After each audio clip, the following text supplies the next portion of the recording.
Hello all, this is Perumal from கலச்சாக்பீஸ். இன்னைக்கு நம்ம பார்க்க போகிற டாபிக் தொக்கம் எடுத்தல். இதை தொக்கு எடுத்தல் அப்படின்னு சொல்லுவாங்க. இந்த தொக்கம் எடுத்தல் அப்படின்றது வந்து நம்ம முன்னோர்கள் கிட்ட இருந்து நமக்கு வழி வழியாக வந்த ஒரு விஷயம். ஃபார் எக்ஸாம்பிள், இந்த குடலாட்டம் எடுக்கிறது, நம்ம ஏதாவதுனா ஒரு கஷாயம் குடிக்கிறது, அந்த மாதிரி ஒரு சின்ன சின்ன டெக்னிக்ஸ் ஃபாலோ பண்ணுவோம்ல, அந்த மாதிரி வந்த ஒரு விஷயம்.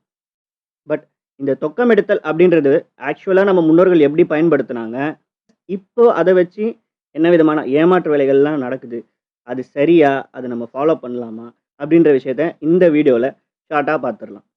ஃபஸ்ட்டு இந்த தொக்கம் எதுக்கு எடுக்கிறாங்க அப்படின்னு பார்த்தோன்னா, குழந்தைகளுக்கு வந்து வயிற்றுப்போக்கு இருந்தாலோ, இல்லைன்னா ஓவராக வாமிட் பண்ணாலோ, இல்லை நமக்கு வந்து வசிய மருந்து கொடுத்துருக்காங்க அப்படின்னு நினைக்கிறவங்க இந்த மாதிரி விஷயங்களை வெளியே எடுக்கிறதுக்காக இந்த தொக்கம் எடுக்கிறவங்க கிட்ட போகிறாங்க.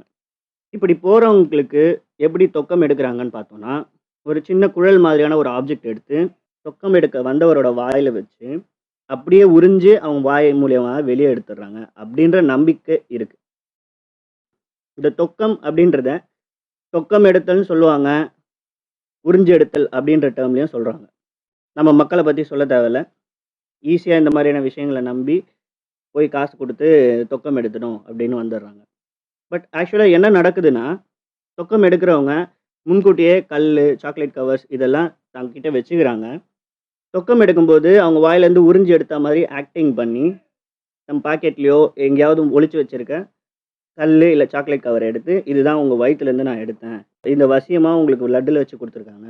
மட்டன்ல வச்சு குடுத்துருக்காங்க. அந்த மாரி சொல்லி, வெறும் இந்த கல்ல கையில குடுத்து அனுப்பிச்சுடுறாங்க. சரி, இது ஏமாற்று வேலையா இருக்கு. பட் இது முன்னோர்கள் காலத்துலேருந்து வருது. அப்பயும் ஏமாத்துறாங்களா அப்படின்னு கேட்டிங்கன்னா, அதுதான் இல்ல. சொல்லப்போனா உலகத்துக்கே எல்லா விதமான விஷயங்களும் இங்கேருந்து தான் வளர்ந்து போயிருக்குன்னு நம்ம சொல்லலாம்.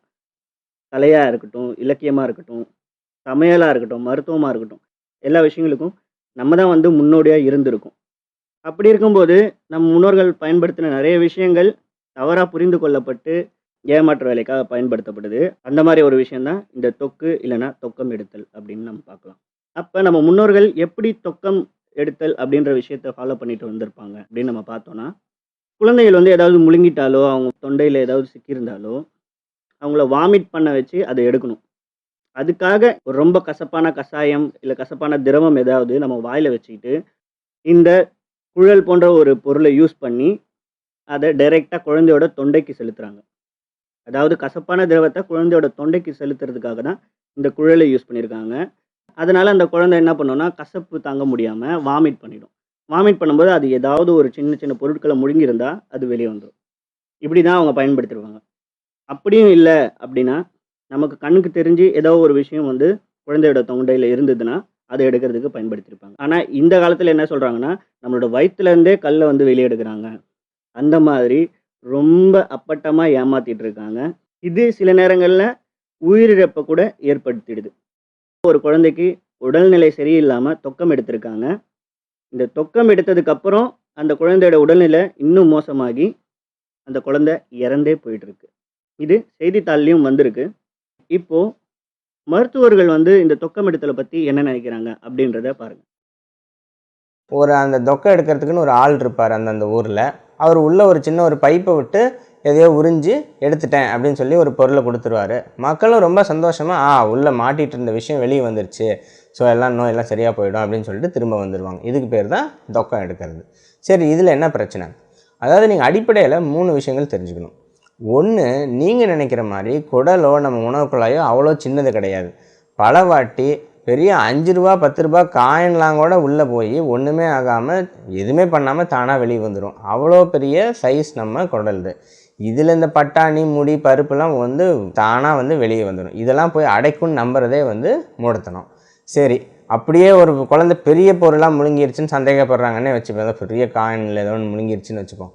அப்படியே முழுங்கினா கூட குழந்தைக்கு வாந்தி வரலாம், பேதி வரத்துக்கு வாய்ப்பே கிடையாது. குடல் அடைபட்டால் மோஷன் வராமல் இருக்கும், கான்ஸ்டிபேஷன் ஆகி வயிறு வீக்கம் வரும், வாந்தி பயங்கரமாக வருமே ஒழிய லூஸ் மோஷன் வரத்துக்கு வாய்ப்பே கிடையாது. ஸோ அதுவுமே வந்து தப்பு. 3வது விஷயம், இது வந்து குடலில் உள்ள அடைச்சிட்ருக்கோம் அப்படின்னு சொல்லிட்டு 2 நாளைக்கு முன்னாடி சாப்பிட்ருக்கோம், அதெல்லாம் எடுத்துடணும் அப்படின்னு சொல்லிட்டு தொக்கம் எடுக்கிறதுன்னு எதையோ ஒன்று போய் நீங்கள் போய் பார்த்தீங்கன்னா எதையோ ஒன்று எடுத்து உங்கள் கையில் கொடுத்துருவாங்க. இதுதான் உள்ளே மாட்டிகிட்டு இருந்துச்சு அப்படின்னு சொல்லி ஏதோ ஒரு ட்ரிக்கு பண்ணி உங்கள் கையில் கொடுத்துருவாங்க. உள்ளே வந்து பெரிய கம்பார்ட்மெண்ட் மாதிரி அப்படியே நம்ம சாப்பிட்டதெல்லாம் உள்ளே அப்படியே இருக்கும், உள்ளே போய் எடுத்துக்கலாம். அப்படி கிடையாதுங்க. நம்ம வயிறோட ஃபஸ்ட்டு பார்ட்டு வந்து ஸ்டொமக், அதாவது இரைப்பை. நம்ம சாப்பிட்ற பொருள் 4 மணி நேரம் தான் அதில் இருக்கும். அந்த இரைப்பையை தாண்டி சிறுங்குடலுக்கு உள்ளே நம்ம உணவுப் பொருட்கள் போயிடுச்சுன்னா அதுக்கப்புறம் வந்து ரொம்ப நவீன எண்டோஸ்கோப்போட உள்ளே போய் அதை வந்து ஆக்சஸ் பண்ண முடியாது. ஸோ 2 நாளைக்கு முன்னாடி சாப்பிட்டதை துளியோண்டு ஒரு பைப்பு போட்டு எடுத்து கொடுக்குறேன் அப்படிங்கிறதெல்லாம் வந்து சுத்தமாக வந்து ஏமாத்து வேலை, ஃப்ராடு வேலை. ஸோ இப்போ இந்த மருத்துவர் சொன்னதை கேட்டதுக்கப்புறம் தொக்கம் எடுத்தல் அப்படின்றது ஏமாற்று வேலையாக தான் இந்த காலகட்டத்தில் இருக்குது. இது ஒரு தேவையில்லாத விஷயம். தேவையில்லாத உங்கள் பணத்தை நீங்கள் கொடுத்துட்டு தான் வரப்போகிறீங்க. அதுவும் இல்லாமல் அதனால் ஏதாவது பக்க விளைவுகள் ஏற்படுறதுக்கும் வாய்ப்புகள் இருக்கும் அப்படின்றது தான் இந்த டாக்டர் சொல்கிறாரு. ஓகே, இந்த தொக்கம் எடுக்கிறத பற்றி நான் ஆன்லைனில் பார்க்கும்போது சில நண்பர்கள் ரொம்ப அருமையாக வீடியோஸ் போட்டிருக்காங்க. அவங்க டைரெக்டாக போய் இந்த மாதிரி தொக்கம் எடுக்கிறவங்க கிட்ட வீடியோஸ் கவர் பண்ணி நல்ல அவேர்னஸ் கொடுத்துருக்காங்க. அதே அவேர்னஸை நம்மளை சுற்றி இருக்கவங்களுக்கும் கொடுக்கணும் அப்படின்ற ஒரு கருத்தில் தான் இந்த வீடியோ நான் மேக் பண்ணியிருக்கேன். இந்த அவேர்னஸை உங்கள் ஃபேமிலிக்கும் உங்களுக்கு தெரிஞ்சவங்களுக்கும் தெரியப்படுத்துங்க. அட்லீஸ்ட் நம்ம ஃபாலோ பண்ணாமல் இருக்கலாம் இல்லையா? முடிஞ்சால் எல்லாருக்கும் ஷேர் பண்ணுங்கள். உங்கள் வீட்டிலேயே தொக்கம் எடுக்கணும் அப்படின்னு சொன்னாலோ, இல்லை உங்களுக்கு தெரிஞ்சவங்க தொக்கம் எடுக்கிறதுக்கு போனாலோ அவங்களுக்கு இந்த வீடியோஸ் காட்டுங்க. உண்மையாலுமே அந்த இடத்துல ப்ராப்பரான தொக்கம் எடுக்கிறாங்களா, இல்லை இந்த வீடியோஸில் நம்ம பார்த்தது போல் ஏமாற்று வேலை நடக்குதா அப்படின்றத அவங்களே தெரிஞ்சுக்கிட்டோம். ஃபர்ஸ்ட் அங்கே போனது ஒரு சாம்பலை கொடுத்து பல்ல விளக்கிட்டு வர சொன்னாங்க. அடுத்ததாக ஒரு மாலையை கழுத்தில் போட்டுட்டு உங்களுக்கு என்ன பிரச்சனைன்னு ஹாஸ்பிட்டல் மாதிரி கேட்டுட்டு கன்சல்டிங் ஃபீஸாக 1000 ரூபாய் வாங்கினாங்க. இப்போ நம்ம வாய் வழியாக பைப்பை வச்சு அவரோட வாய் மூலமாக வந்து நிறைய கற்களை எடுத்தார். அவர் வந்து ஒவ்வொரு தட்டியாவது சிக்கனில் வச்சாங்க, லட்டில் வச்சாங்க, சப்பாத்தியில் வச்சாங்கன்னு சொல்லிகிட்டே இருந்தார். அதே மாதிரி நானும் போனேன். என்னோட வாயிலையும் ஒரு பைப்பை வச்சு கற்களை எடுத்தாங்க. பட் அந்த கற்கள் என் வாய் வழியாக வந்து எந்த ஒரு ஃபீலுமே ஆகலை.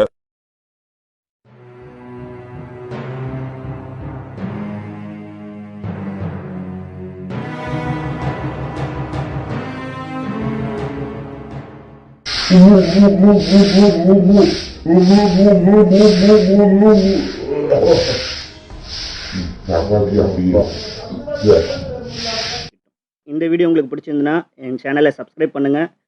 இந்த அவேர்னஸை ஸ்ப்ரெட் பண்ணணும்னு நினைக்கிறவங்க இந்த வீடியோவை ஷேர் பண்ணுங்கள். What nonsense you are talking about me? ஒரு ஜென்டில்மேனை பார்த்து கேட்கிற கேள்வியா இது?